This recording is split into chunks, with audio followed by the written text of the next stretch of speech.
Kenya Certificate of Secondary Education main examinations officially began on Monday. Officials from the Ministry of Education arrived at various exam collection centers early in the morning to oversee the distribution of exam materials. Education Principal Secretary Belio Kipsang led the exercise at the Westlands DCC Center. Here is more on the same.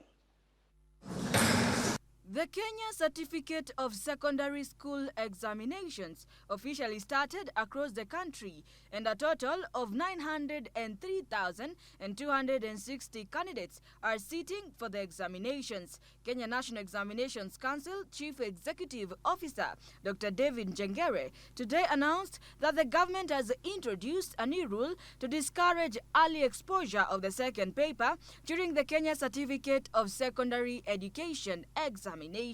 A new rule that the government is implementing, which is that KCSE, the first session will be conducted from 8 o'clock.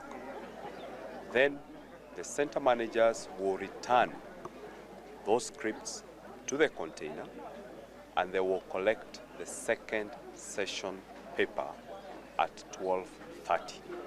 And they will administer that paper at 2 p.m. That is the new rule that we are implementing, and it is mainly serving to address the challenge of early exposure of the second session. Njengere emphasized that no one except the center manager is allowed to have a mobile phone in the examination center. Referring to the heavy downpour, Dr. Njengere discouraged officials from risking their lives to deliver exams papers, saying there was a toll-free number to call in case of emergency. The second rule, and which has been there, but we are emphasizing it, is mobile phones. The rule is nobody is allowed to have mobile phones in the examination center except the center manager. All other phones should be kept in the center manager's office. If we adhere to that rule, I am sure the challenge of early exposure of the second session is going to be addressed permanently. People trying to cross rivers when they are bursting. No one should take a risk to do those kind of things. They should call our call center. It is open 24/7 so that they send the district signal and we will be able to respond to them.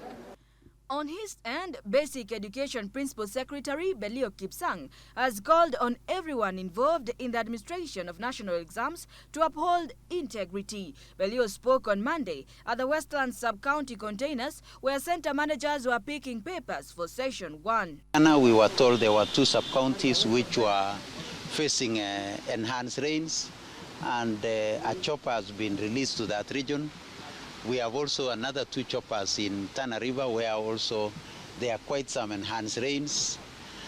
And as we do this, we are urging our colleagues to be more careful so that they don't try or attempt to cross rivers where there is flooding. Candidates today sat for Chemistry Paper 1 and English Paper 1 theory test. On Tuesday, candidates will sit for Maths Paper 1 and English Paper 2. On Wednesday, November 8th, candidates will sit for Chemistry Paper 2 and English Paper 3. On Thursday, November 9th, the learners will be tested in Kiswahili Lugha Paper 2 and Kiswahili Insha Paper 1. For the entire Friday, the candidates will do their chemistry practicals. The exam started on the 23rd of October with practical papers and will run for a whole month till the end of November.